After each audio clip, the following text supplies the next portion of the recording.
Welcome back, dear students. Good morning. This video is for class 10 subject science chapter number 12 electricity, and this is lecture number 11 part 1. In part 1 we are doing the assignment solutions, assignment number 2 solutions. So in assignment number 2 we were having total questions 17. So in part 1 we'll be discussing question number 1 to 9. And in part 2, we'll be discussing question number 2 to 8. So let us begin with the first question now. So in question number 1, charge Q1 has twice the charge than that on Q2. Find the ratio of force exerted on Q1 to force exerted on Q2 by each other. So we have been given two charges, Q1 and Q2, which are having some distance in between them. Let's say it is R. We have to find out the force exerted by Q1 on Q2. So it is written as F21. Force exerted by Q1 on Q2. So 2 is written first. And the force exerted by Q2 on Q1 will be written as this. So let's say, because in the question itself it has been given that Q1 has twice the charge on Q2.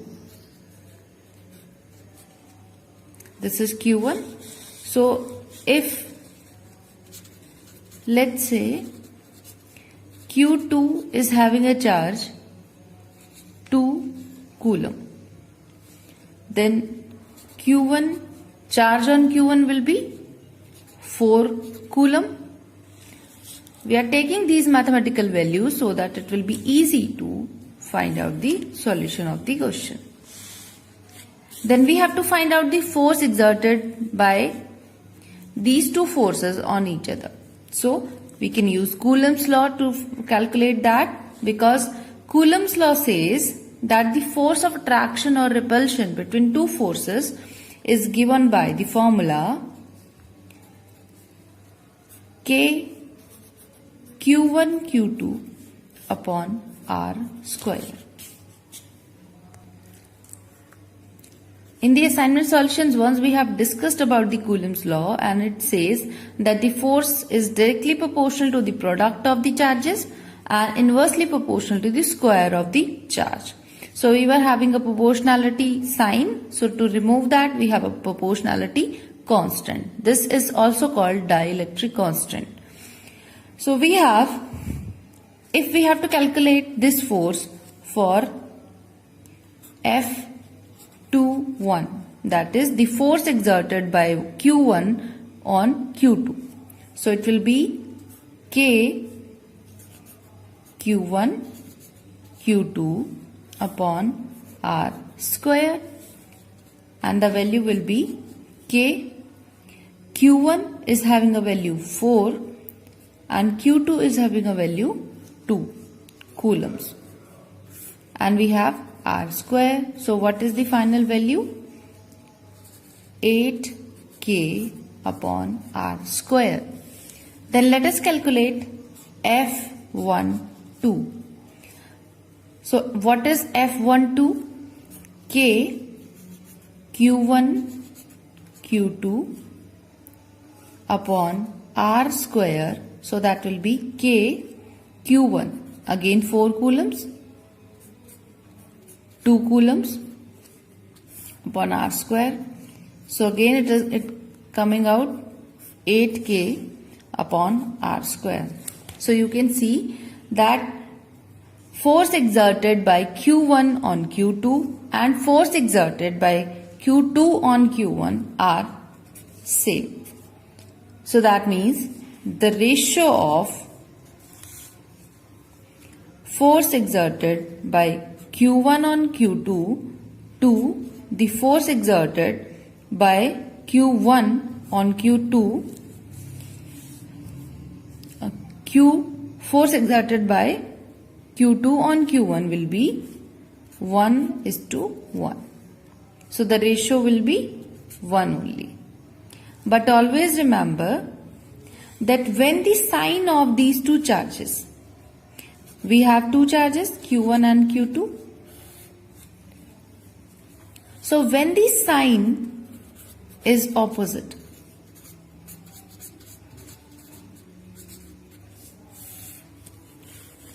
then attraction will happen, because only unlike charges that attract each other. So attraction force will be there and the charges will come close together. But when the sign are same,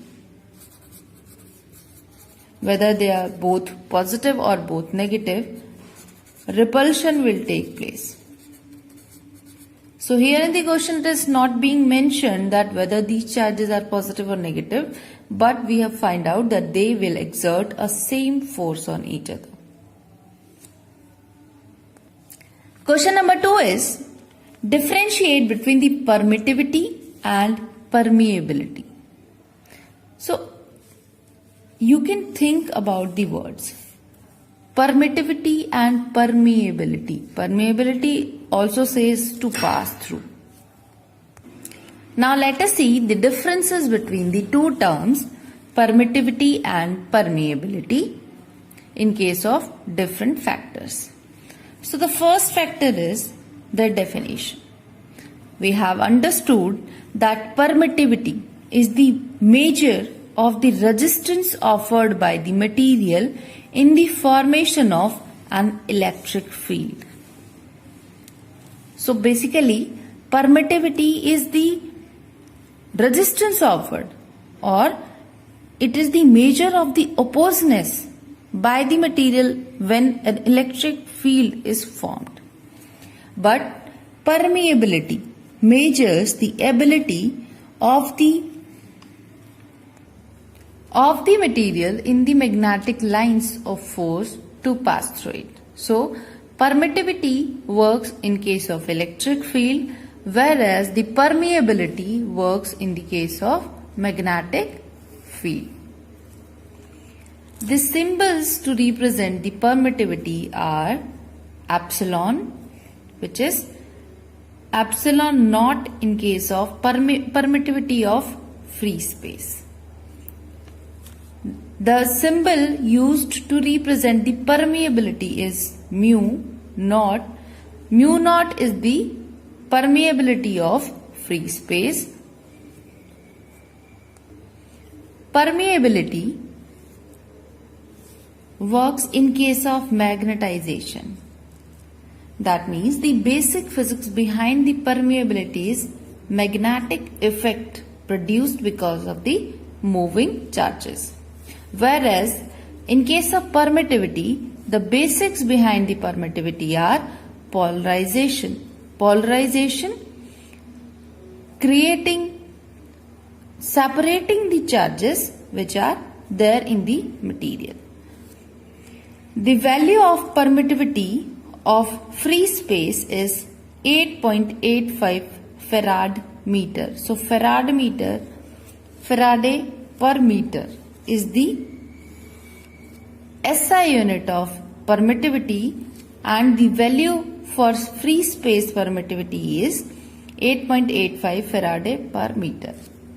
Whereas the magnetic field strength, which is measured in Henry, and the unit of permeability of free space or permeability is Henry per meter, and the value of permeability of free space is 1.26 Henry per meter. So this is the value of mu naught. Then when we talk about the area where permittivity and permeability both work, so electric field, in case of electric field, or to measure the resistance or the allowance of the electric field, permittivity is there, and in case of magnetic field, permeability is there. Appliances or you can say the components, electrical components called capacitors, they work on the permittivity basis because they are used in electric field or to store the electric field, whereas inductors, transformers are the devices in which permeability finds out the applications. So this was all about permittivity and permeability. So we have seen many differences between permeability and permittivity. So let us begin with the third question. Question number 3 is, how does the electric conduction takes place in solids, solutions and ion exchange resins? We know that some of the terms are new for you, like ion exchange resin, because the motive of the assignment is not to create doubts in your minds. It is to explore yourself, that you will learn the new words which are related to the concepts that you have studied in this chapter. So let us see how the electric conduction takes place in solids. So in case of solids, we know that atoms and molecules, they are located closer together. For example, metals. In metals, atoms and molecules, they are very closely packed, tightly packed.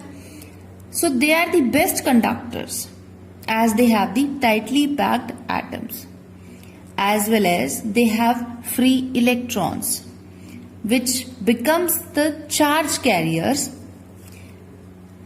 and energy and charge can easily be transferred because of the free electrons, and as they are very close to each other, so it is very easy to transfer the energy or any kind of charge from one atom to another atom, and that is why metals are the best conductors. Then in case of solutions, electric conduction takes place in the electrolytic solutions only. Now what do you mean by electrolytic solutions? So the solutions in which ions are present, that is called electrolytic solution. So in that case, electric conduction takes place in an electrolytic solution due to the presence of mobile ions. Because here we do not have free electrons, but mobile ions or movable ions, they help in the conduction of electricity. As we know, there are two types of ions present in the solution, cations and anions. Cations are the positively charged ions, and they are moving in the solution towards the cathode, which is because they are positively charged, so they will move towards the negative terminal of the electrode, or you can say the negative electrode. Whereas the anions, which are negatively charged ions, and they move towards anode. So this is how the conduction takes place in case of solutions. Now these two terms were familiar to you, but the new term, that is third part of this question, is ion exchange resins. So here also you have ions, but for what purpose it is used? We know that cations and anions are present in the solutions, in electrolytic solutions basically. So most of the time these cations and anions, they perform some activities or some chemical reactions where they are treated with some chemicals. But in case of water,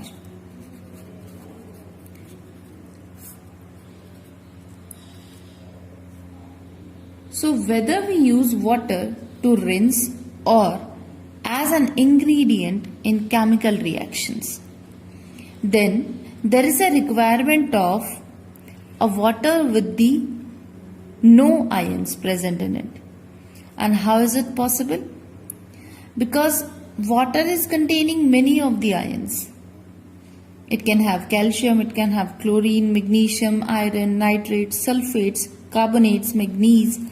So all these ions can be there in the water. But in case of chemical reactions, we want water in such a form that there is no ion which can react with the chemicals of chemical reaction that we are doing or that we are going to perform. So ion exchange resin or the exchange of ions is used to exchange the non-desirable cations and anions. So the cations and anions which are non-desirable, to remove them we are using ion exchange resin method. So ion exchange resins are used to exchange non-desirable cations and anions with hydrogen and hydroxyl, respectively, forming a pure water molecule. So how it works? That there are cations which are positively charged, whereas the anions are negatively charged ions. So cations are replaced or get exchanged with the hydrogen, which is positive in nature. So a positive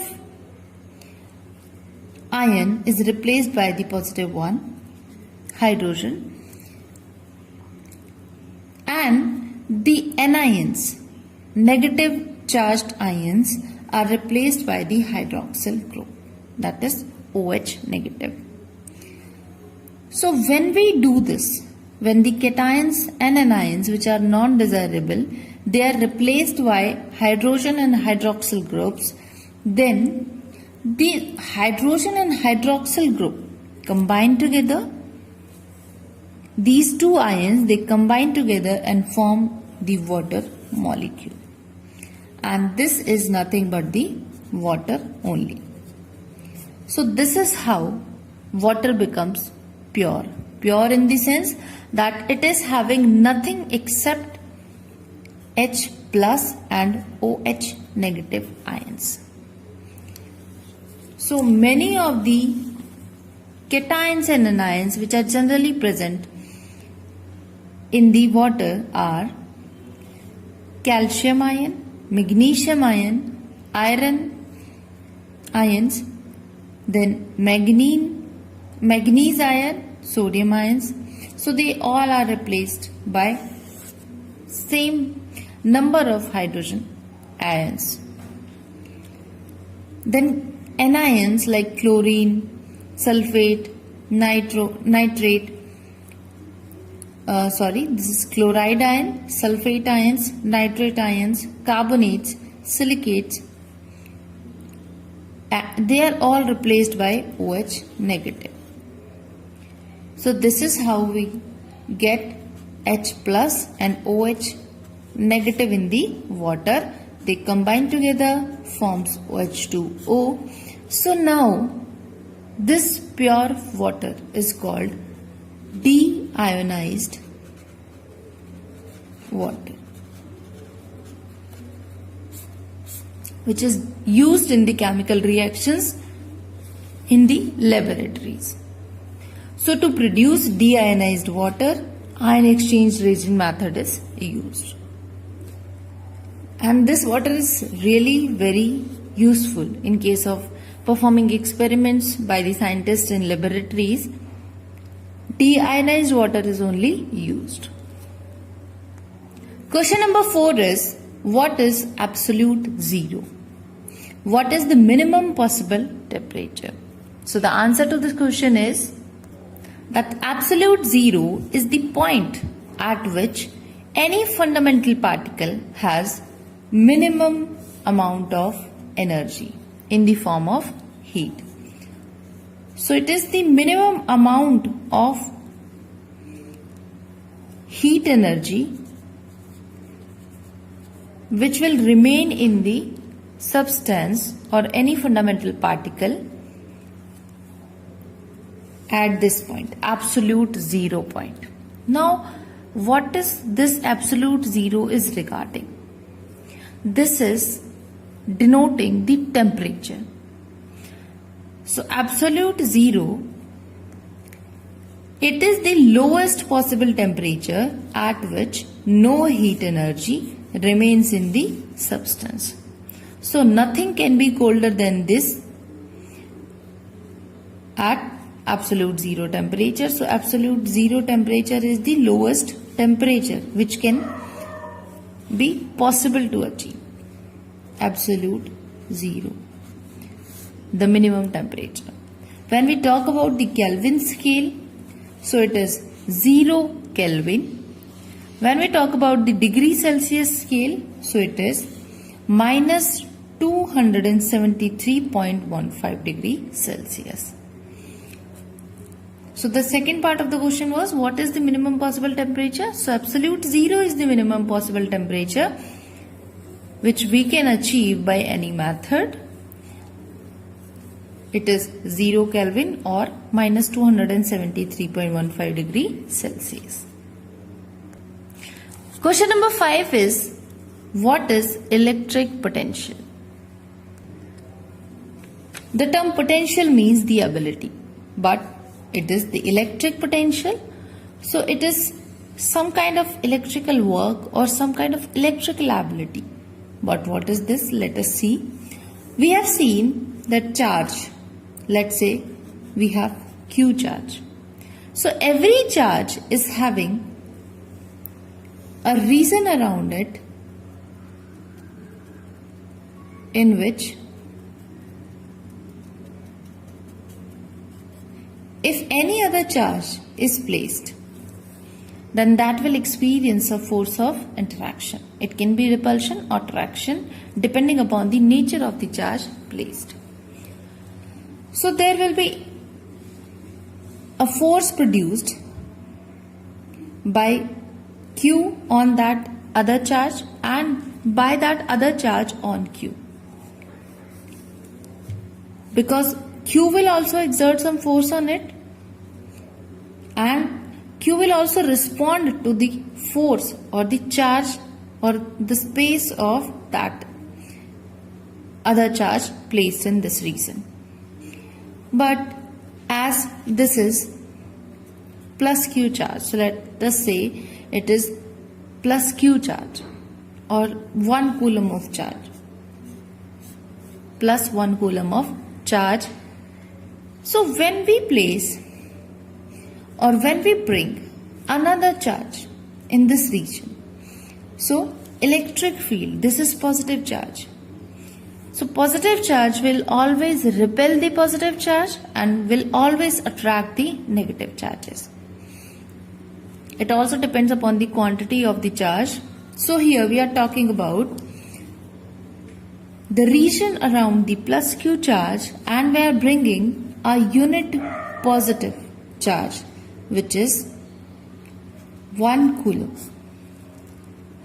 So if we are bringing the unit positive charge from infinity to a point, let's say A, in the electric field of Q charge, then as these two are positive in nature, so we will have to do some work against this electric field to bring this unit positive charge in the field of plus Q charge. So the amount of work done to carry a unit positive charge from infinity to a point in the electric field of charge Q is known as the electric potential. So it is given as work done in bringing a unit positive charge from infinity to a point in the region of the electric field of other charge is known as electric potential. So electric potential is basically the work done to carry the charge. So that work done upon charge. So that will be our electric potential denoted by a capital word V. Work done is given by W. Charge is given by Q. So V is equal to W upon Q. Electric potential is measured in volts. SI unit is volt. Or here you can say that work measured in joules and charge is measured in coulombs. So we can also have joules per coulomb or joules coulomb inverse. Question number 6 is, why should a voltmeter have very high resistance and a meter very low resistance? What would be the change in the readings shown by the voltmeter if its resistance is decreased? And the answer to this question is that a voltmeter is used to measure the potential difference between the ends of the conductor, whereas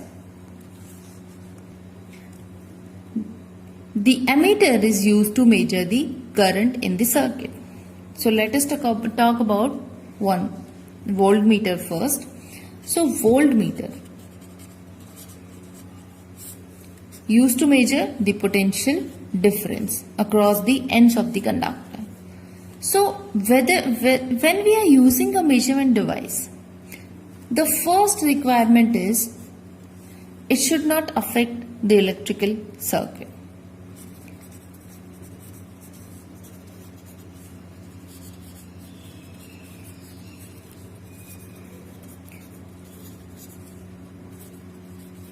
So as we have to measure the potential difference across the ends of the conductor, and if voltmeter, which is having a very high resistance, suppose we are having a conductor, A and B are the two ends of it, and this conductor is attached with a battery of V volt. So we have to see the potential difference across the ends of this conductor. So what we will do, we'll connect a voltmeter in parallel to it. And the motive of having a very high resistance for the voltmeter is that the current should flow through the conductor. Then only we'll be able to measure the potential difference. So when voltmeter is having a very high resistance,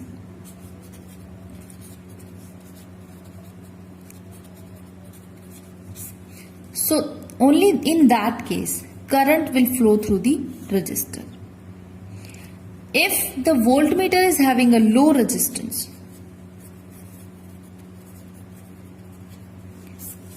so current always chooses the lowest resistance path to travel.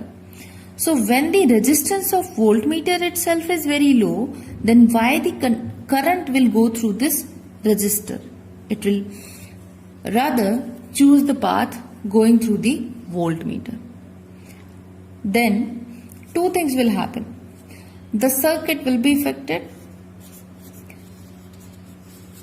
because it breaks the purpose of measuring the potential difference across the circuit. Second,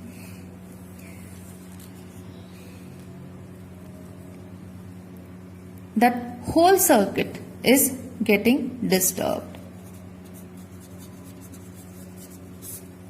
So because of these reasons, we want a measuring device which is having a very high resistance so that it can measure the ends, the potential difference across the ends. Because it will only be possible when the current is flowing through it. If the current is not flowing through it, that means the charge is balanced at the 2 points, because we have discussed this topic that charges only flow from one point to another when there is a potential difference. If charges are not flowing, that means same potential difference is there. So, a voltmeter with a very low resistance will totally affect the circuit and it will disturb the electrical circuit. So that is why it is required that voltmeter should always have the high resistance. So in case when the resistance of the voltmeter is decreased, because voltmeter is a device which indicates the potential difference. So it will give us the value of potential across the ends of the conductor. So if we decrease the resistance of the voltmeter, then what will happen? The potential difference readings will decrease, or they can also come to 0 when the potential, because now the current will flow through the circuit and not across the conductor. So that is why potential difference will decrease in voltmeter, or it can come to 0 as the current starts flowing through the voltmeter instead of the conductor. Now let us talk about the ammeter. The same thing happens in the case of ammeter. So let's say we are having a resistor connected to a battery, and if we have to measure the current in the conductor, or you can say if we have to measure the current of the circuit, then what we do? We attach an ammeter in the series.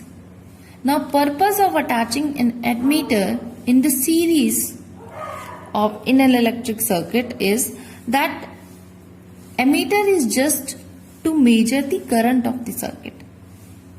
So it should have a very low resistance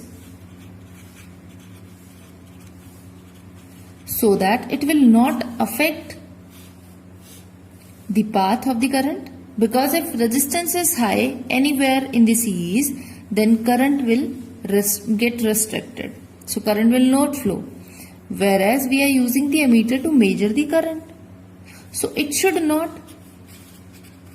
The first reason of having a very low resistance is it should not affect the circuit.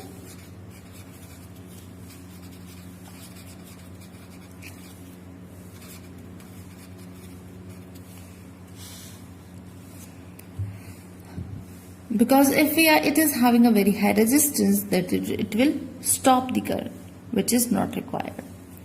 And when the resistance, in case if we increase the resistance, then what will happen?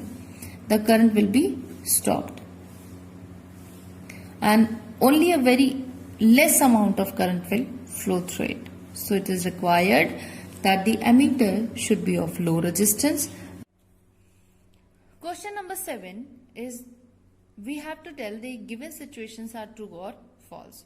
So the first is, in parallel circuiting, total resistance offered by all the resistors is higher than the lowest resistor and lesser than the highest resistor. So let us take an example and prove it. So let us have 2 and 4 as R1 and R2. So we know in case of parallel circuiting, or when the resistors are arranged in parallel, then total resistance, let's say it is 1 by R, is calculated as adding up these two resistors by taking the inverse of them. So 1 upon R1 plus 1 upon R2.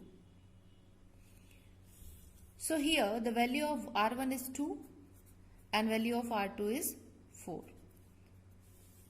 So the LCM will be 4, and here we will get 3 by 4. But this is the value of 1 upon R. So now R becomes 4 by 3, which is around 1.3 ohms.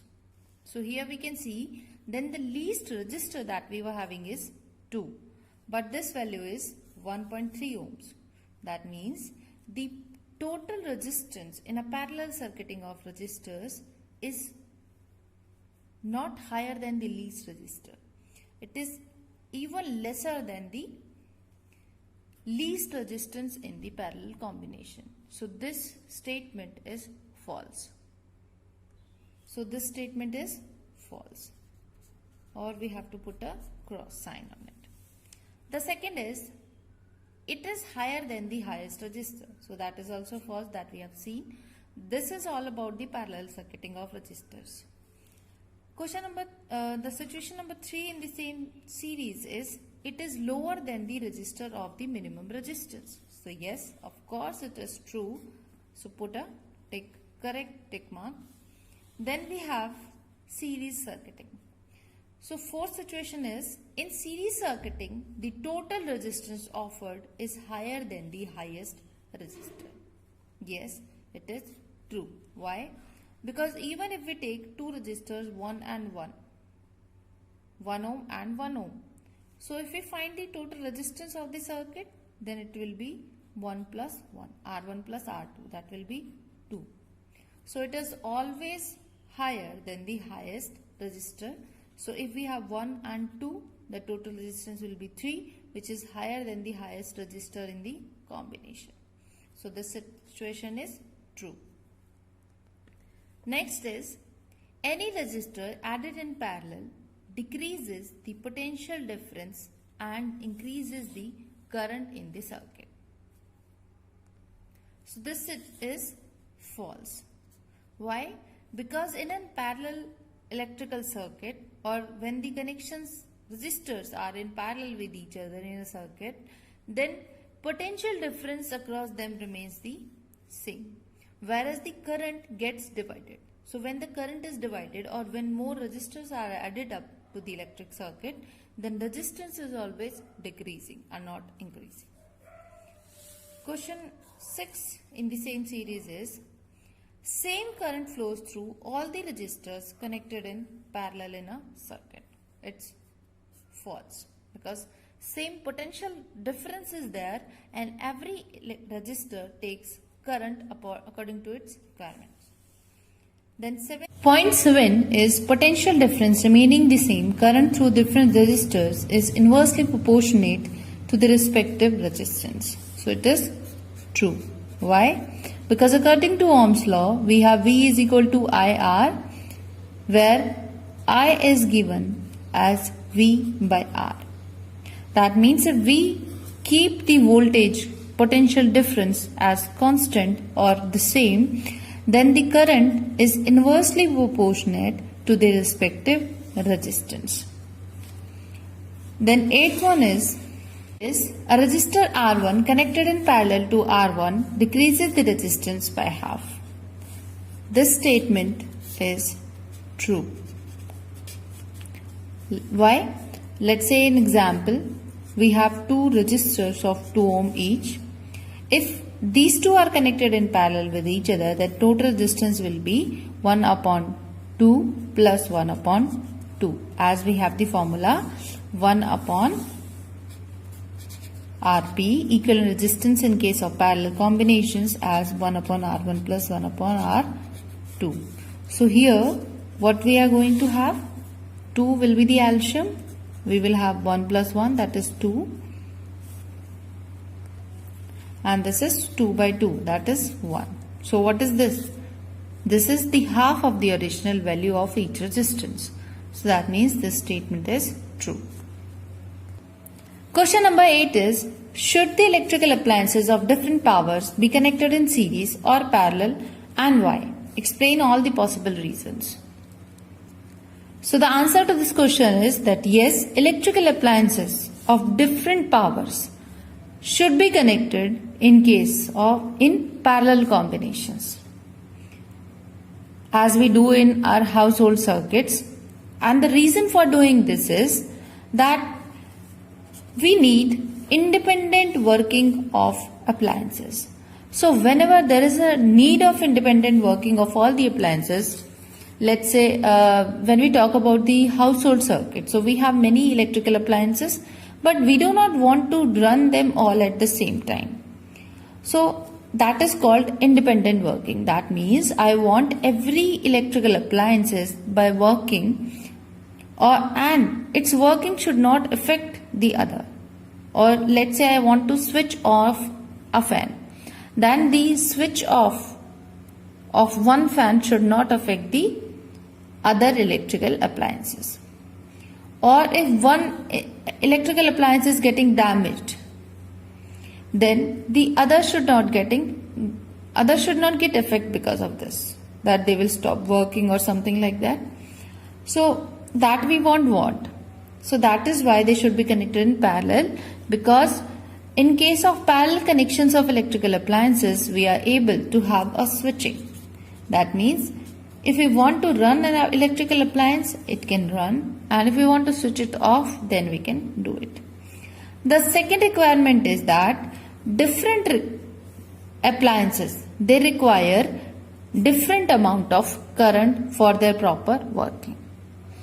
But in case of series combination, same current is flowing through all the electrical appliances, which is not required at all, because that can also damage some of the appliances, which suppose a current higher than the rating of the electrical appliances flow through the circuit, then what will happen? The appliance will get damaged. So we want the potential difference to be maintained, and according to the requirements or according to the resistance of the electrical appliance, the current will flow through it. So that is why it is required to connect the electrical appliances in parallel instead of using them in series. Question number 9 is, what would happen to the energy loss in electric power transmission? If we know, if two things are done, transmission wire thickness is doubled. Second, transmission voltage is doubled. So we know that electrical energy is transmitted in power, that is watt or kilowatt, because the commercial unit is kilowatt only, and the formula for it is potential difference into the current. We have some more formulas, because according to Ohm's law we have V is equal to IR. So if we place the value V is equal to IR into this equation, then we get I square R. And we also have I is equal to V by R. So by placing the value of I here, we will get one more formula, V square by R. So from here, from these modified forms of power, we can have that when the losses will be less. Electrical power is inversely proportional to the resistance of the wire through which it is transmitted, through which the electrical energy is being transmitted. So when the resistance is low, power can be transmitted more, and when the resistance will be less, because in the first case it has been asked the transmission wire thickness is doubled. That means the area of cross section is doubled. What is happening? That we have resistance rho L by A. If we are increasing the area of cross section, then it is more easier now to make the flow of charge possible. That means resistance will be very less. If the resistance decreases, the electrical energy transmission will be very easy and energy losses will be less. So transmission wire thickness is doubled, then the electrical energy loss will be minimized or very much decreased. If the transmission voltage is doubled, then what will happen? Because we have seen that energy, let's say here we are talking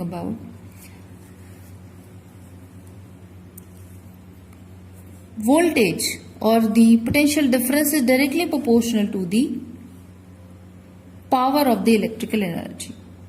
That means when we are increasing the voltage or we are doubling the voltage, then the electrical energy will increase.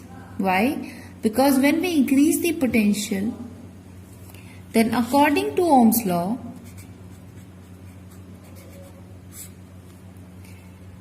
there is a increase in the current as well. But we want that power is equal to the square, or you can say the power is directly proportional to the square of the current. So even if a small amount of current is flowing,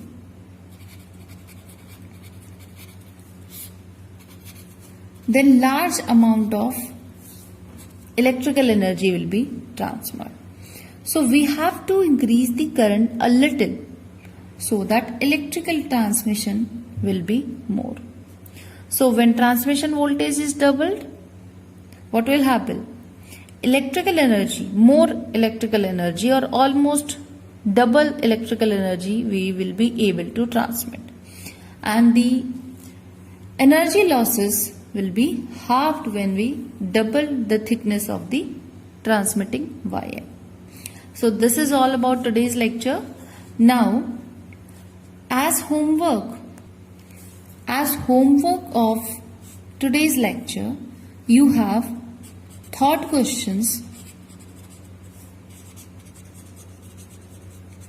of chapter number 13, that is magnetic effects of. As we have to start the questions, so you have to make your mind according to the chapter. You have to think in that area. Magnetic effects of current. So on the basis of exploring your thinking, I have given some questions to you as thought questions. So you have to think about the situation. So you have to write your views on the topics given in the questions. So there will be 4 thought questions available on the EDQuark website.